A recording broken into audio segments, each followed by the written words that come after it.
Baptism begins with a question. We're going to baptize two little ones in just a few minutes, and the baptism's going to begin with a question. The question is this: will you be responsible for seeing that the child you present is brought up in the Christian faith and life?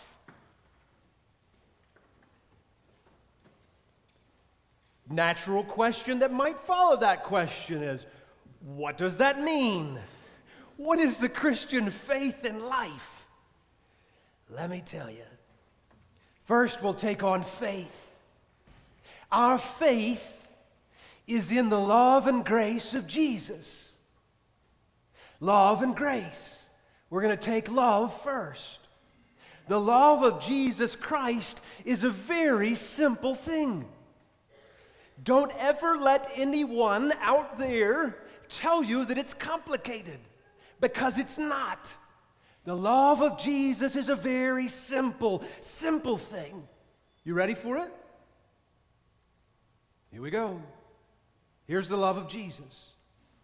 God loves you as if you were the only available object in the entire universe for God's love.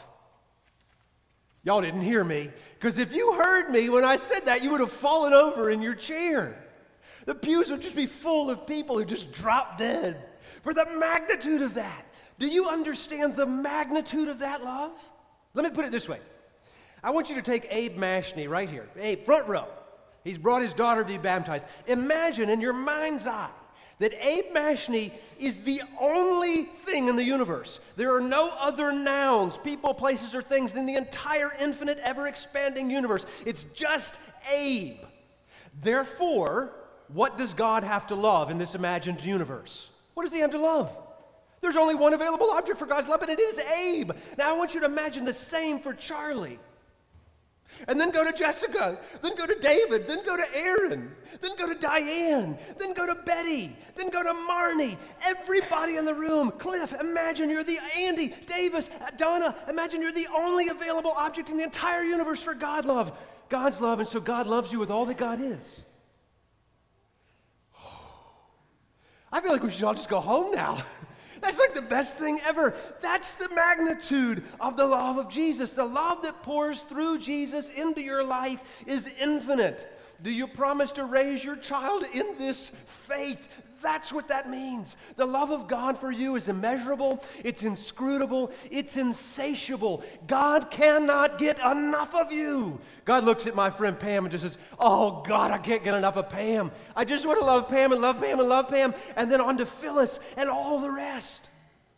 In baptism, some people might leave at this point and be like, I can't handle that. In baptism, we say we can handle that.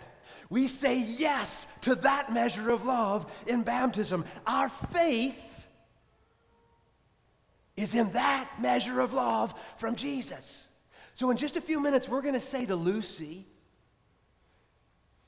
and to May, the two baptismal candidates, you're loved like that.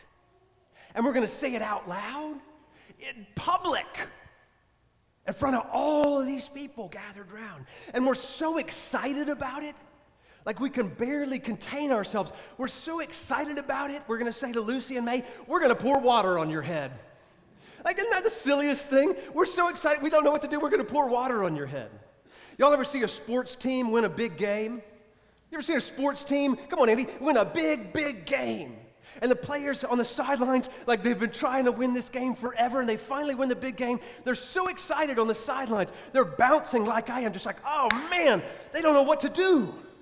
They can't contain themselves, and somebody among them says, what do we do? We're about to win the biggest game of our lives. What do we do? And somebody else says, I don't know. Go pour that huge thing of Gatorade on the coach's head. Why do they do that? They don't know. They're out of control with joy. They can't handle it. So they just like pour it on his head. It's weird. I mean, if you think about it even for like a second, that's like absurd. Like, that's, what? That was your reaction to winning the big game? But it also makes sense. Like when you see it, you're like, well, yeah, that makes sense. I mean, what else would you do? So check this out. So for thousands of years, literally for thousands of years before sports teams started doing that, people of faith, come on, I know y'all went to Sunday school. People of faith were pouring water on each other's heads because they were so excited about the rebirth that comes when we enter into the way of love. And we know why we do it. Because pouring water on hands is cleansing. It's refreshing. And it marks a new start. Like every now and then I'll be working out and we'll be going somewhere, and Kristen, my wife, will say, "Hey partner, you need to take a shower before we go out." It's a restart. It's a fresh start.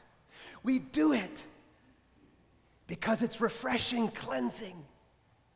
And don't roll your eyes at me, please. We do it because God's infinite love poured out on us makes us all champions. Lucy, you won, baby. May, darling, you won. So half of what it means to bring up a child in the Christian faith, remember that first question, means that we raise them on love for love. It's really very simple. The other half of what it means to raise them in this faith is that we raise them on grace. Grace. Now, some people make grace complicated. It ain't complicated, baby. Grace is the simplest thing you can imagine. You ready for it? God's grace is the exact shape of your wounds. Somebody said, what'd he say? God's grace is the exact shape of your wounds. So grace is form-fitting. What are your wounds? I know I'm not the only human being that came into this church this morning, Sandy. Come on, what are your wounds? What are your regrets? Anybody sinned ever in their life? What are your resentments? Where do you hurt? What have you lost? These are your wounds.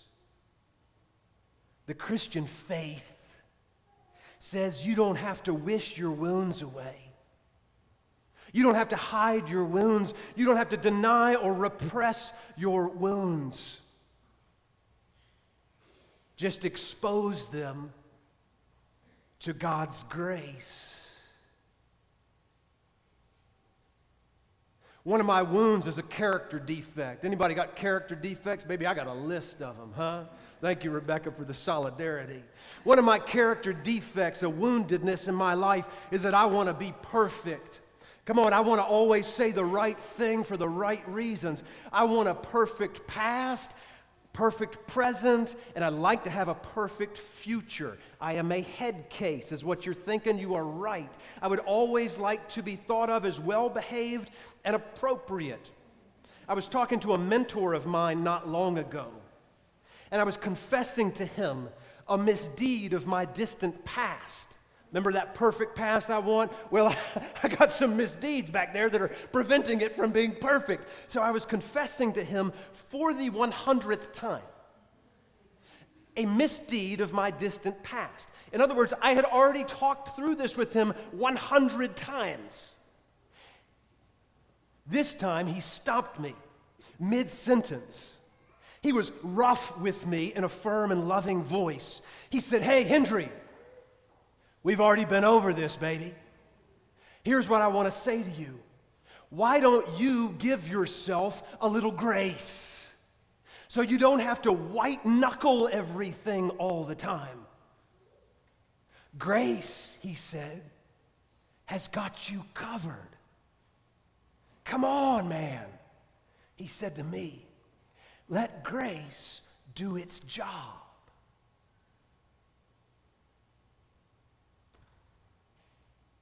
I said, "Yeah?" He said, "Yeah. Yeah. Let grace do its job." Grace is the exact shape of all our wounds. That's what we tell the newly baptized. We We say, little Lucy, May, you ain't going to have a perfect life. You're not going to have a perfect past, present, or future. You're going to fall down. You're going to mess up. You're going to lose control. You may one day cuss somebody out, baby. You're going to sin. But none of these things are deal breakers. All you have to do is allow it, and grace will swoop in. Take the shape of your wounds and heal the brokenness so you don't have to white-knuckle your life. Let go and let God. And let grace do its job. And what we'll further say is that, like Jesus, you'll always have the wounds to show for it. Come on, Thomas, touch the wounds. But your wounds, upon being exposed to God's grace, will no longer have the power to name you or claim you, because grace has disarmed that power and reclaimed you for love. Oh, y'all. If we had some Gatorade, I'd pour it on your heads right now. We won! The Christian faith is a firm belief in the power of this love and this grace. The question that starts baptism is, will you be responsible for seeing that the child you present is brought up in the Christian faith and life? So we've unpacked the Christian faith. We'll end with the Christian life. What in the world does that mean? Well, the Christian life, again, come on, it's simple. Not easy, but simple. The Christian life is how we live after love and grace have had their way with us. You see, once we realize and accept that we are loved so extravagantly, and everybody else is too, sorry about this, y'all, but then we have to change the way we treat each other. If you're going to yell at somebody, like if I'm going to yell at somebody, heaven forbid, cuss them out, huh? I got to remember first that I'm a Christian, and that I'm about to yell at somebody that God absolutely adores, as if they were the only person in the universe to adore. So that, you just said that to God's favorite daughter, Hendree? You just said that to God's favorite son? What is wrong with you, man? The other thing we do is we allow love and grace to change us, is that we pause before we project our pain onto our neighbor. Y'all didn't hear what I said. We pause before we project our pain onto our neighbor. Did you know that hurt people hurt people? Maybe I do. When I'm hurt, I'll hurt you. And I've been hurt by hurt people. We pause before we project our pain onto somebody, remembering that we have another option. We can accept God's grace as a balm applied to our pain and our wounds. And instead of transmitting our pain, telling everybody what we don't like about them and how,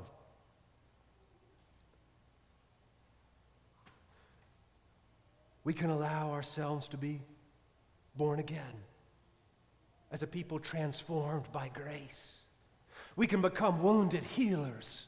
We can give testimony to how the real wounds of our own life don't get us, because God's got us.